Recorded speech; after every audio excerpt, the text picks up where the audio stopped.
यीशु सहाय। आज के रविवार आराधना में आप सबों का स्वागत है।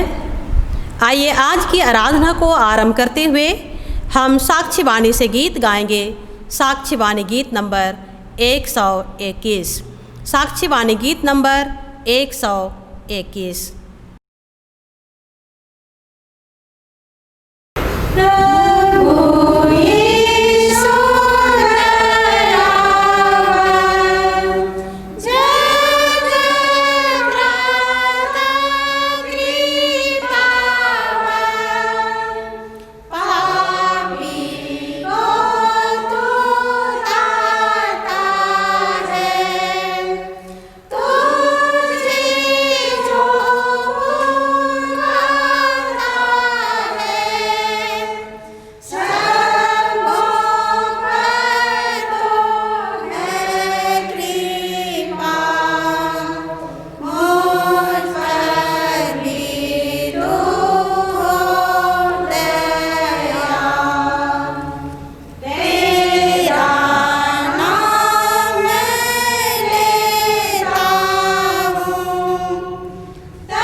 परमेश्वर पिता और पुत्र और पवित्र आत्मा के नाम से आमीन। हमारी सहायता ईश्वर के नाम से है जिसने स्वर्ग और पृथ्वी को सृजा। स्तुति होवे पिता को और पुत्र को और पवित्र आत्मा को, जैसा हुआ आरंभ में, जैसा है और जैसा रहेगा सनातन से सनातन लो। आमीन। हम ईश्वर के सामने अपने पापों को दीनताई से मान लेवें। हे सर्वशक्तिमान ईश्वर दयालु पिता, हम दीनताई से अपने सब पाप और अपराधों को तेरे सन्मुख मान लेते हैं। तो अपने प्रिय पुत्र हमारे प्रभु यीशु ख्रीष्ट के कारण हम पर दया दृष्टि कर और हमारे सब पापों को क्षमा कर। आमीन। प्रभु हम पर दया कर, ख्रीस्त हम पर दया कर, प्रभु हम पर दया कर। क्योंकि सबों ने पाप किया है और ईश्वर की प्रशंसा योग्य नहीं होते हैं, पर उसके अनुग्रह से उस उद्धार के द्वारा जो ख्रीष्ट यीशु से है सेंत मेंत धर्मी ठहराए जाते हैं। आमीन। आमीन।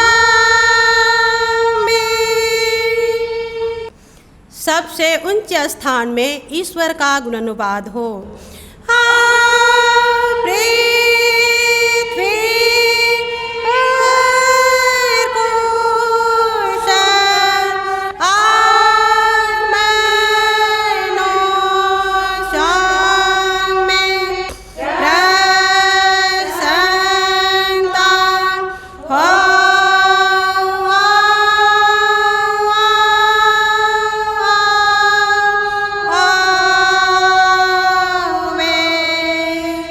प्रभु तुम्हारे संग हो।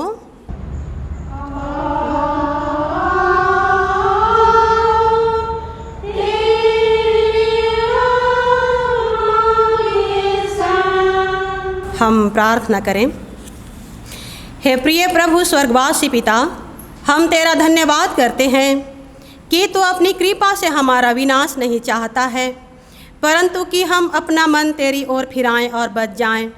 हम तेरी विनती करते हैं, अपना पवित्र आत्मा हमको दे कि वह प्रतिदिन हमारे मनों में सच्चा पश्चाताप उत्पन्न करे, हमारे हृदयों में पाप क्षमा और अनंत जीवन की लालसा जन्मे, और तेरी अपार कृपा को विश्वास से ग्रहण करने और उसमें स्थिर रहने के लिए हमको सामर्थ्य दे। हर प्रकार की परीक्षा में हमको संभाल कि जिससे अनुग्रह के द्वारा अंत में परम सुखी हो जाएं, हमारे प्रभु यीशु ख्रीष्ट के कारण। आमीन।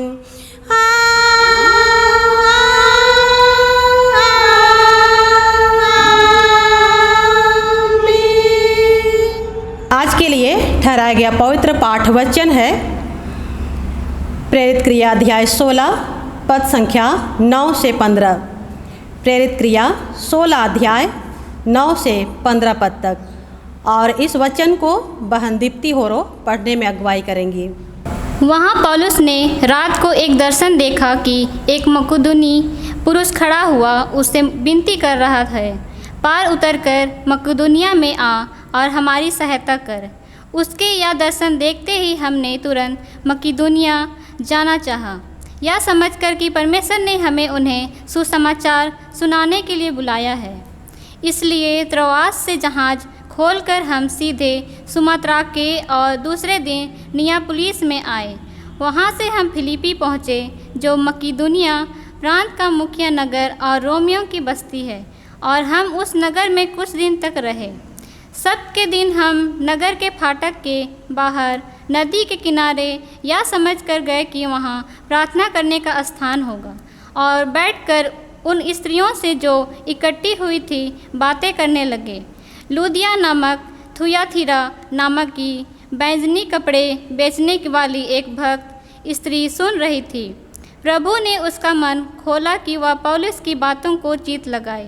जब उसने अपने घराने समेत बपतिस्मा लिया तो उसने हमसे विनती की, यदि तुम मुझे प्रभु की विश्वासनीय समझते हो तो चल कर मेरे घर में रहो, और वह हमें मना कर ले गई। यहाँ तक। आमीन। तेरा धन्यवाद हो हे ख्रीष्ट यीशु। हालेलुया, हालेलुया, हालेलुया, हालेलुया।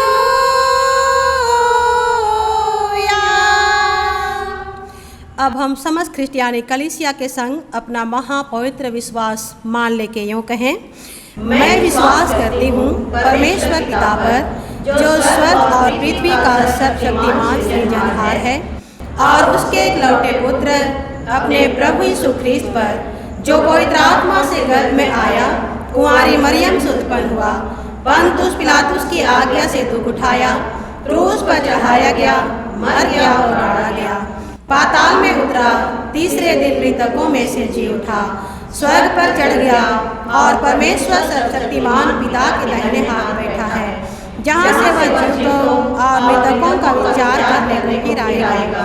मैं विश्वास करती हूँ पवित्र आत्मा पर, एक ही पवित्र क्रिस्तियानी कलीसिया, पवित्रों की संगत पर, पापों की क्षमा, देह के जी उठने और अनंत जीवन पर। आमीन।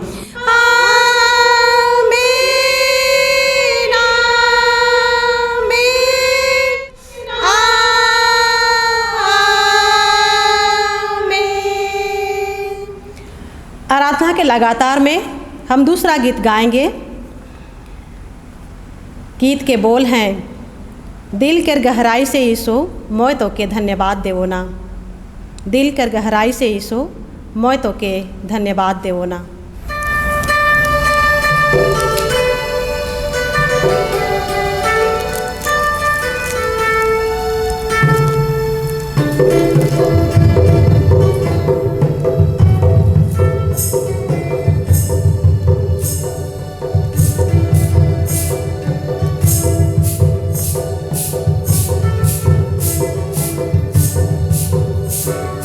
दिल की गहराई से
तुम्हें हमारे पिता ईश्वर और प्रभु यीशु ख्रिस्ट की ओर से अनुग्रह और शांति मिलती रहे। आमीन। हम प्रार्थना करें। दयालु अनुग्रहकारी सर्वशक्तिमान महान पिता परमेश्वर, सर्वप्रथम हम तुझे हृदय से धन्यवाद देते हैं कि हमें जीवित श्वास और एक नए जीवन के साथ आज के पवित्र विश्रामवार के दिन को देखने का मौका दिया। हम पापी मनुष्य हैं प्रभु, जो हमेशा अपने विगत जीवन को विभिन्न तरह की अभिलाषा में खींचे चले जाने के कारण तुझसे दूर रखा। पर तू हम मनुष्य की हर एक कमजोरी को जानता है और हम पर अपनी दया और कृपा को प्रकट किया है। तू चाहता है प्रभु कि हम हर दिन बदलाहट जीवन और पवित्र जीवन के साथ तेरे मार्गदर्शन में चलें। इस समय हम सब तेरे पवित्र हाथ में समर्पित होते हैं। आज के वचन के माध्यम से हम हर एक से बातचीत करते हुए एक पवित्र विश्वास और जीवन में आगे बढ़ाना चाहता है। इस घड़ी हमारे मनों को एकाग्रचित कर कि आज के वचन को और उनकी शिक्षाओं को सुने और समझें और पवित्र जीवन जी सकें। हमारे गुनाहों को क्षमा कर दीन विनती यीशु नाम में सुन और अनुग्रह से ग्रहण कर। आमीन। आज के लिए दिया गया उपदेश वचन है, हम सुनेंगे मरकुस रचित सुसमाचार अध्याय 7 पद संख्या 31 से लेकर 37 तक। मरकुस रचित सुसमाचार अध्याय 7 पद संख्या 31 से 37। फिर वह सूर और सैदा के देशों से निकलकर दिकापुलिस से होता हुआ गलील झील पर पहुंचा, तो लोगों ने एक बहिरे को, जो हकला भी था, उसके पास लाकर उससे विनती की कि अपना हाथ उस पर रखे।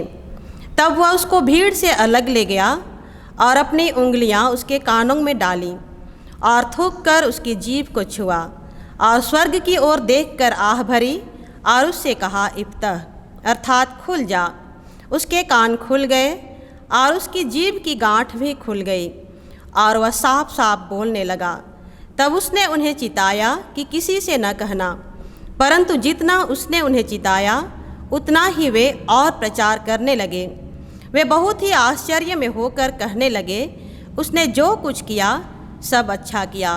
वह बहिरों को सुनने की और गूंगों को बोलने की शक्ति देता है। आमीन। प्रभु में प्रिय ख्रिस्ट विश्वासी भाई तथा बहनों, किसी अभावग्रस्त व्यक्ति या ज़रूरतमंद व्यक्ति को ही जब कोई उपयोगी वस्तु मिल जाती है तो उस व्यक्ति को और उसके परिवार को जितना खुशी होती है उतना खुशी भरपूरी के साथ जीने वालों को नहीं होती। या तो अभावग्रस्त व्यक्ति ही कहें, एक एक चीज़ का मूल्य को समझता भी है, चाहे वह अन्न का हो या वस्त्र का हो या आवास का हो या अंग का हो। एक भूखा व्यक्ति ही समझेगा कि अन्न कितना अमूल्य चीज़ है, और भूखे को जब कोई खिलाता है तो देने वाले को वह हृदय से दुआ भी देता है और धन्यवाद भी देता है। वैसे ही जिस क्षेत्र में पानी नहीं मिलता है वही व्यक्ति पानी की कीमत को समझता है। जो चीज़ जिसके पास भरपूरी मात्रा में उपलब्ध हो उसे समझ में नहीं आएगा कि ये कितना कीमती चीज़ है। एक बार एक युवा सम्मेलन में एक व्यक्ति की गवाही मैं सुन रही थी। वह बोल रहा था कि मैं जन्म से अंधा था, मुझे कुछ भी दिखाई नहीं देती थी। और जब लोग बोलते थे कि वहाँ एक बार जा कर के देखो, वहाँ का प्रकृति छटा कितना सुंदर है, वहाँ जाने से कितना अच्छा लगता है, लोग बोलते थे और उसे मैं सुनता था, पर मुझे कुछ समझ में नहीं आता था कि वे क्या बोल रहे हैं। पक्षियों का चहचहाना मैं सुनता था, पर ये होता कैसा है मुझे समझ में नहीं आता था। पर जिस दिन प्रभु यीशु ने मेरी आंखें खोली, मैं उस प्रभु की बनाई हुई दुनिया को देखा, प्रभु की बनाई हुई इस संसार को देखा तो देखता ही रह गया, निहारता ही रह गया। कितना सुंदर दुनिया प्रभु ने बनाया। नदी नाला, पहाड़ पर्वत, पशु पक्षी। मैं सुंदर संसार को देख करके घंटों ही निहारता रहा, देखता ही रहा, और ये देखा कि चारों ओर हरा भरा दुनिया है। कितना सुंदर, कितना सुंदर प्रभु ने बनाया है, और मैं हृदय से बनाने वाले की प्रशंसा किया। पर सुंदर सृष्टि को रोज देखने वाला हर इंसान इतना गहराई से नहीं देखता है और हृदय से परमेश्वर की प्रशंसा भी नहीं करता है।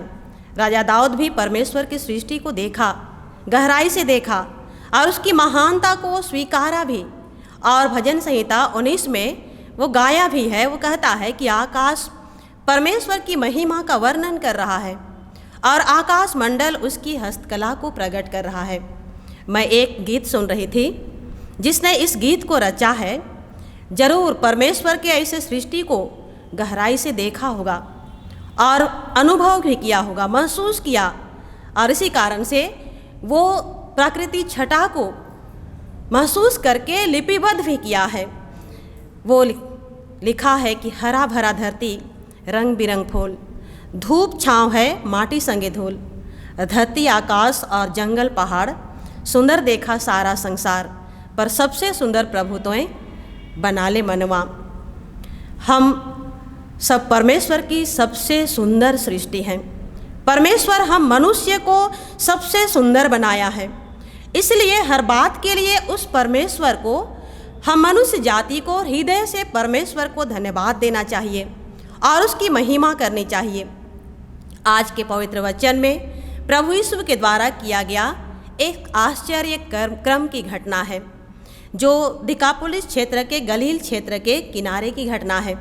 दिकापुलिस मतलब 10 शहर, 10 शहरों को मिला करके वो क्षेत्र है और इसीलिए दिकापुलिस कहा गया है। और यीशु इस क्षेत्र में आए हैं और गलील झील के किनारे जब वह पहुंचते हैं तो दूसरे लोग अर्थात परिवार के लोग एक गूंगा और बहरा व्यक्ति को उसके पास लाए, अर्थात वह बोल नहीं सकता था, सुन भी नहीं सकता था। ऐसे व्यक्ति को लोग यीशु मसीह के पास लाते हैं, अर्थात यीशु के पास वो बहरा और हकला व्यक्ति दूसरों के द्वारा से लाया गया है। 32 पद में यहाँ वचन बतलाता है कि उन्होंने अर्थात लाने वालों ने यीशु से प्रार्थना किए। वे यीशु से प्रार्थना किए कि यीशु उस गूंगा और बहरा व्यक्ति पर अपना हाथ रखे।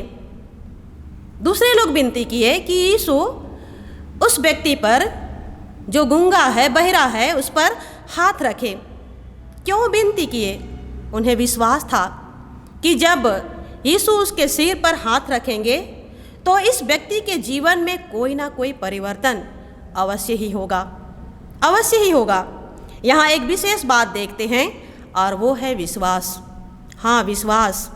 किसी भी क्षेत्र में विश्वास का होना आज बहुत ही ज़रूरी है, बहुत ज़रूरी है। मिलेगा नहीं मिलेगा ये बाद की बात है, लेकिन हमें विश्वास करना चाहिए। हमारे जीवन में विश्वास का होना बहुत ज़रूरी है। हम कुछ करने से पहले जब शंका करते हैं और संदेह को सामने लाते हैं तो हमें कुछ भी नहीं मिलेगा, कुछ भी नहीं मिलेगा। प्यारे ख्रिस्ट विश्वासी भाई तथा बहनों, आज हमारे जीवन के लिए विश्वास का होना बहुत ज़रूरी है। अगर शंका और संदेह को सामने लाएंगे तो कुछ नहीं मिलेगा कि पता नहीं होगा या नहीं होगा, ऐसा सोच के चलेंगे तो हमारे जीवन में कुछ भी नहीं होगा। 12 वर्ष के जिस स्त्री में लहू बहने का रोग था, वो उस रोग से कैसे छुटकारा पाई? हम वचन से जानते हैं वो था उसका विश्वास। उसका विश्वास था कि मैं भीड़ से घिरे हुए यीशु के पास तो नहीं जा सकती, इतनी भीड़ यीशु को घेरी हुई है, मैं वहाँ नहीं जा सकती, पर अगर उसके कपड़े को ही किसी तरह से वहाँ पहुँच करके स्पर्श करूँगी तो वही मेरे लिए काफ़ी है। इस विश्वास के साथ वह भीड़ को चीरते हुए यीशु के पास पहुँचती है और इसी विश्वास के साथ वह उस भीड़ में जा करके यीशु के वस्त्र को छूती है। और हम वचन में पाते हैं कि जैसे ही वो स्त्री यीशु के वस्त्र को छूती है, उसके शरीर से सामर्थ्य निकलती है और वो स्त्री चंगाई को प्राप्त करती है। प्यारे ख्रिस्ट विश्वासी भाई तथा बहनों, इसी विश्वास के साथ आज के पवित्र वचन में पाते हैं कि ये लोग भी यीशु से विनती करते हैं। हमने विगत समय में ही सुना कि विनती या प्रार्थना ये अपनी आवश्यकताओं को या कहें मन की चिंता और सोच विचार को प्रभु को बतलाना ही प्रार्थना कहलाता है, या किसी से कुछ मांगना ही प्रार्थना कहलाता है। यीशु भी हमें कहता है, मत्ती 7:7 में पाते हैं कि मांगो तो तुम्हें दिया जाएगा। ये प्रार्थना या तो मांगना अपने लिए केवल नहीं, हम अपने लिए केवल नहीं मांगे, क्योंकि हम अपने लिए तो हमेशा मांगते ही हैं, अपने लिए तो मांगते ही हैं, पर आज की घटना से हम सीखते हैं कि हम दूसरों के लिए भी मांगे, दूसरों के लिए भी मांगे, क्योंकि जब हम दूसरों के लिए मांगते हैं, दूसरों के लिए हम प्रार्थना करते हैं, तो प्रभु परमेश्वर की महिमा हमारे जीवन के द्वारा से होती है। यहाँ वचन बतलाता है कि दूसरे लोग या कहे परिवार के लोग विश्वास से भरकर यीशु से प्रार्थना करते हैं, यीशु से निवेदन करते हैं कि यीशु उस बहरे और गूंगे व्यक्ति पर हाथ रखे। यीशु उनके विनती को सुनता है और उस व्यक्ति को भीड़ से अलग ले गए। यीशु उस व्यक्ति को भीड़ से अलग ले गए, क्योंकि वह बोल नहीं सकता था, वह सुन नहीं सकता था। भीड़ से अलग ले जाकर यीशु या वचन बतलाता है कि अपनी उंगली को उसके कानों में डाला, अपनी उंगली को उसके कानों में डाला और थूक कर उसके जीभ को छुआ और ऊपर की ओर देख कर कहा, इफ्तह, इफ्तह अर्थात खुल जा। ये सब संकेतों में और इशारों में हो रहा था, और वह गूंगा और बहरा भी समझ गया कि उसे भी विश्वास हुआ कि यह परमेश्वर की ओर से हो रहा है, यह परमेश्वर की ओर से हो रहा है। और इसी कारण से उसी क्षण उसके कान और जीभ खुल गए और वह सुनने और साफ साफ बोलने लगा। प्यारे ख्रिस्ट विश्वासियों, लाने वाले के निवेदन को सुनकर यीशु ये आश्चर्य कर्म किया। वही प्रभु हमें भी कहता है कि पुकार कर देख, मैं तेरे सुनूंगा। प्रभु उस भीड़ में सुना, दुनिया की इस भीड़ में वो प्रभु आज हमारी भी सुनेगा। दुनिया की इस भीड़ में आज हमारी पुकार को भी प्रभु सुनेगा।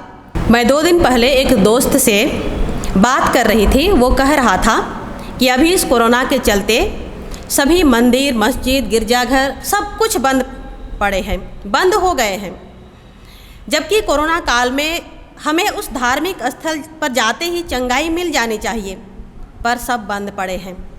ऐसा उनका सोच है।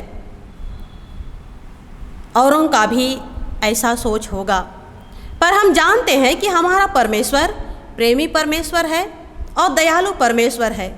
और प्रेमी और दयालु परमेश्वर होने के साथ साथ वो परमेश्वर क्रोधी परमेश्वर भी है, क्रोधी परमेश्वर भी है। बेशक प्रभु हम हर एक से प्रेम करता है, अत्यधिक प्रेम करता है, और इसी प्रेम के कारण क्रूस की मृत्यु, हाँ क्रूस की कठिन दुख और मृत्यु को सह ली कि हमें जीवन मिल जाए।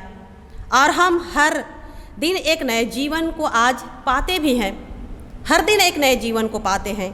तो हमारा फर्ज बनता है कि जीवन देने वाले, हर दिन एक नए जीवन देने वाले, आशीष देने वाले को हृदय से हम धन्यवाद दें, हृदय से धन्यवाद दें। और ये कहीं भी हो सकता है, पर सामूहिक रूप से एक साथ धन्यवाद देने के लिए हम परमेश्वर के भवन को जाते हैं, क्योंकि इसमें अर्थात परमेश्वर के भवन में हमें एक दूसरे के साथ संगति मिलती है, सहभागिता की बातें पाई जाती है। परमेश्वर के भवन में हमारा परमेश्वर को किसी निश्चित जगह पर बांध के हम नहीं रख सकते, किसी निश्चित जगह पर बांध के नहीं रख सकते। वो तो सर्वव्यापी है, वो हम एक एक के साथ हमेशा होता है। लेकिन दूसरी ओर वचन कहता है कि हम अपने पापों के कारण अपने जीवन में दंड भी लाते हैं। वचन कहता है कि प्रत्येक व्यक्ति अपने ही अभिलाषा में पढ़कर और खींचकर परीक्षा में पड़ता है। हम परमेश्वर को रोबोट नहीं बना सकते कि हम जैसा चाहें वैसा ही हो, हम जैसा चाहें वैसा हो। हम परमेश्वर के नियंत्रण में है, ये नहीं कि हमारे नियंत्रण में परमेश्वर है। इस बात को हम पहचानें। दूसरी ओर हम ये भी जानते हैं कि कोरोना से बढ़कर प्रभु की करुणा है, पर लोग तो संसार के पीछे आज भागे जा रहे हैं। संसार के पीछे ऐसे भागे जा रहे हैं, विश्वास और कर्म से बढ़कर रीति विधि के भूल भुलैया में खोते जा रहे हैं, जिससे निकलना भी नहीं चाहते। निकलना भी नहीं चाहते। पर आज के वचन में दूसरे लोगों के विश्वास पर लाया गया ये गूंगा और बहरा व्यक्ति को भी प्रभु छुआ और वह बंधन से छुटकारा प्राप्त किया। मैंने शुरू में ही कहा था कि वही व्यक्ति उस आशीष को अनुभव करेगा जिसका उसे सबसे ज़्यादा ज़रूरत हो। और जब मिलता है तो हृदय से देने वाले को वह धन्यवाद भी देगा और हृदय से महिमा भी करेगा। 36 पद में पाते हैं वचन में कि उस व्यक्ति को जिसे चंगाई मिली वो देखने लगा, बोलने लगा, तो यीशु उन्हें चिताया कि इस बात को किसी के बीच में प्रकट मत करना, किसी को मत बताना, किसी से ना कहना। लेकिन जितना चिताया गया उस व्यक्ति को, जितना कहा गया उतना अधिक वह और अधिक प्रचार करने लगा। जो व्यक्ति कभी ना सुन सकता था, ना कभी बोल सकता था, क्या वो चुप रह सकता है? नहीं रह सकता है। परमेश्वर के अनुग्रह और प्रेम का स्वाद आज भी जो चख चुका है उनके लिए ये मायने नहीं रखता है कि लोग या तो परिवार के लोग या समाज क्या कहेगा, मुझे क्या कहेंगे, ये उनके जीवन में कोई मायने नहीं रखता। लोग गवाही देते हैं कि यीशु को जब से मैंने पाया है मेरा जीवन बदल गया है। मैंने यीशु को ग्रहण किया तो परिवार के लोग मुझे छोड़ दिए। आज मैं यीशु को ग्रहण किया तो मुझे संपत्ति से बेदखल किया गया। मुझे इसका अफसोस नहीं है। जो यीशु के प्रेम का स्वाद चखा है वो आज इस तरह से गवाही देते हैं और कहते हैं कि मुझे खुशी है, सब चीज़ से बेदखल करने के बावजूद भी आज मुझे खुशी है कि मैंने यीशु को पाया, मैंने उस महान परमेश्वर को पाया। ऐसा गवाही हम सुनते हैं। आज के वचन में भी देखते हैं कि चंगाई पाया हुआ व्यक्ति और बहुतों ने गवाही भी दिया, प्रभु की महिमा किया और उसने जो कुछ किया उन्होंने कहा कि सब अच्छा किया। वह बहिरों को सुनने की और गूंगों को बोलने की शक्ति देता है। हमें भी प्रभु अपना गवाह करके आज बनाया है। हम भी हर आशीषों के लिए हृदय से प्रभु की महिमा करें, हृदय से उस महान परमेश्वर की गवाही दें। प्रभु आप ही इसमें हमारी सहायता करें। आमीन। हम प्रार्थना करें। अनुग्रहकारी महान पिता परमेश्वर, हृदय से तुझे धन्यवाद देते हैं पवित्र वचन के लिए। प्रभु तूने गूंगे और बहरे व्यक्ति को चंगाई दिया और वह चंगाई जीवन के साथ तेरी महिमा और गवाही दिया। हमारे जीवन में तो पाप का इतना मोटा पर्दा लगा हुआ है प्रभु कि तेरी अपार आशीष को पाने के बावजूद भी हम तेरी गवाही नहीं दे पाते। प्रभु हमें तू पवित्र आत्मा की अगुवाई दे कि हमेशा हम तेरे प्रेम, दया और अनुग्रह और आशीषों को पहचानने सकें और जीवन भर तेरी गवाही देते रहें। विनती यीशु नाम में सुन और अनुग्रह से ग्रहण कर। आमीन। और ईश्वर की शांति जो समस्त ज्ञान से ऊर्ध्व है, ख्रीस्त यीशु में प्रत्येक के हृदय और मन की रक्षा करे। आमीन। आराधना के लगातार में तीसरा गीत हम गाएंगे। गीत के बोल हैं, जहाँ जहाँ जाबे हुआ तोर ईश्वर, जहाँ जहाँ जाबे हुआ तोर ईश्वर। और इसी के लगातार में हम भजन में से गाएंगे। खड़िया भजन में से है, जिंदगी के आसरा प्रभु आम्हे केम।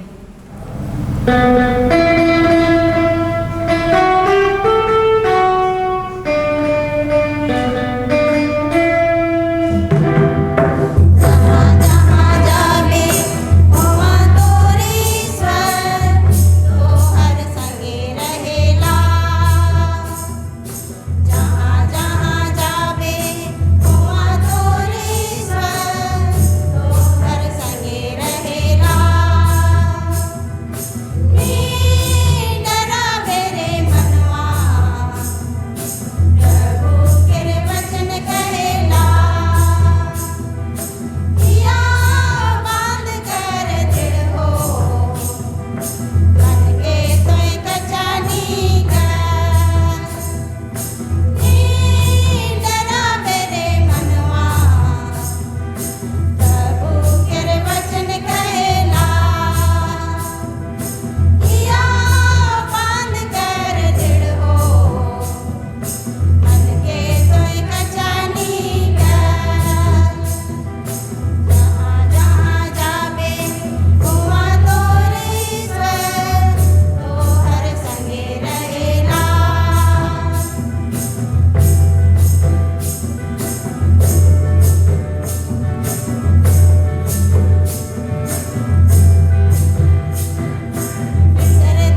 हम प्रार्थना करें। हे प्रभु परमेश्वर स्वर्गवासी पिता, हम तेरी विनती करते हैं अपनी क्रिस्टियानी कलीसिया और उसके सारे सेवकों की अगुवाई कर कि वे तेरे वचन के निर्मल उपदेश में ठहरें, जिससे सच विश्वास और प्रेम हम में बढ़े और बढ़ाया जाए। हे प्रभु भारत रिपब्लिक के हमारे प्रेसिडेंट, इस प्रांत के गवर्नर, राजकीय सभाओं और मंत्रिमंडलों, सब न्यायों और हाकिमों और सब राज कर्मचारियों को आशीष दें और उनकी अगुवाई कर कि वे न्याय और धर्म से देश की सेवा करें और हम कुशल चैन से सारी भक्ति और गंभीरता से काल बिताएं। हमारी कलीसियाई सभाओं, सेंट्रल काउंसिल और कलीसिया की अन्य मंडली सभाओं को आशीष दें कि वे इस मंडली को तेरी पवित्र इच्छा के अनुसार चलाएं। जगत की लुथेरान कलीसिया और देश विदेश के हमारे सभी ख्रिस्ट विश्वासी मित्रों को आशीष दें कि हम ख्रिस्टीय प्रेम और सहयोग में आगे बढ़ें और जगत में तेरी साक्षी के लिए अधिक सामर्थ पाएं। हमारी कलीसिया के सब काम पर आशीष दें। लड़के लड़कियों की शिक्षा पर आशीष दें कि वे तेरे भय, प्रेम और भरोसा में बढ़ते जाएं। कलीसिया के विद्यालयों, शिक्षण, प्रशिक्षण, महाविद्यालयों और अन्य संस्थाओं को संभाल और उनकी बढ़ती दे और उनके द्वारा कलीसिया के लिए आत्मिक और लौकिक आशीष दे। खेती बाड़ी और हर एक काम उद्यम को सफल कर, जिससे हर कोई सुविवेक से तेरे आगे चले और अपनी जीविका पाए। अपनी कृपा से उन सबों पर दृष्टि कर जो कंगालपन, रोग और नाना प्रकार की सकेती और दुख में हैं, उनको शांति दे। देश के सभी अधिकारियों को तेरे ही पवित्र हाथ में समर्पित करते हैं। प्रभु सबों को बुद्धि और ज्ञान से परिपूर्ण कर। सुलेमान राजा को ऐसी ज्ञान और बुद्धि से भरा था प्रभु कि उसके राज्यकाल में प्रजा को अच्छा न्याय मिलता था, प्रजा सुखी थी। वैसे प्रभु हर एक शासकों की अगुवाई कर कि तेरी ओर से सच्ची अगुवाई पाकर प्रजा के हित के लिए काम करने पाएँ। जितने भी जवान हैं जो देश की सुरक्षा के लिए कमान संभाले हुए हैं, उन्हें तो आप ही सुरक्षा प्रदान कर कि वे खुद सुरक्षित रहकर देश को सुरक्षित रख सकें। डॉक्टर, नर्सेस जो हर तरह से मरीजों को सेवा दे रहे हैं, सच्ची सेवा भावना उनके मनों में उत्पन्न कर कि उनके द्वारा हर एक मरीजों को अच्छी सेवा मिल सके। प्रभु तू तो महान डॉक्टर है, वैद्यों का वैद्य है। स्वयं अपने सामर्थ्य और चंगाई हाथों को बढ़ाकर चंगाई प्रदान कर। नशा, चाहे किसी भी तरह की नशा क्यों ना हो, प्रभु हर एक के मनों को शुद्ध कर कि हर एक लोग नशा से दूर रहकर जीवन को, परिवार को, समाज को बचा सकें। हम हर एक को बहुत सारे वरदानों से मामूर किया है। हमारी अगुवाई कर कि उन वरदानों का सदुपयोग करते हुए तेरी गवाही का कारण बन सकें। संसार और शैतान हमें हमेशा बर्बादी की ओर ले चलती है और हम पर जमाना हंसा करती है, पर प्रभु हमें शैतान के चंगुल से बचाकर हमारा इस्तेमाल कर कि लोग तुझे जानने सकें और परिवर्तित जीवन के साथ पवित्र जीवन जी सकें। इस लॉकडाउन में बहुतों के घर परिवार में स्थिति बहुत दयनीय हो गई है। प्रभु उन सबकी सुधि ले। तू तो प्रभु हमारे हर एक आवश्यकता को जानता है और आशीषों की वर्षा करता है, पर हम ऐसे हैं कि एक छोटा चम्मच लेकर तेरे पास आते हैं। हमारी नादानी को माफ़ कर दे प्रभु। सामर्थ्य प्रभु, हम जो भी दान या भेंट लाए हैं तेरे पास लाते हैं, ग्रहण कर और अपने महिमा के कार्य में लगा।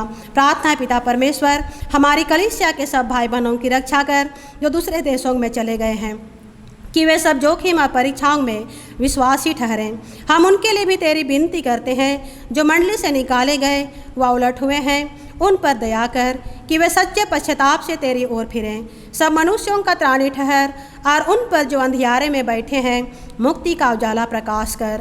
हमको अपश्चातापी मृत्यु से बचा और अंत में अपने प्रिय पुत्र हमारे प्रभु यीशु ख्रीष्ट के द्वारा स्वर्ग राज में ग्रहण कर। हम सब मिलकर एक साथ प्रभु की प्रार्थना से प्रार्थना करें। हे हमारे पिता, तू जो स्वर्ग में है, तेरा नाम पवित्र किया जाए, तेरा राज आए, तेरी इच्छा जैसे स्वर्ग में वैसे पृथ्वी पर भी होवे। हमारी प्रतिदिन की रोटी आज हमको दे और हमारे अपराधों को क्षमा कर जैसे हम भी अपने अपराधियों को क्षमा करते हैं, और हमको परीक्षा में मत डाल परंतु बुरे से छुड़ा, क्योंकि राज और पराक्रम और महात्म सदा तेरे ही हैं। आमीन।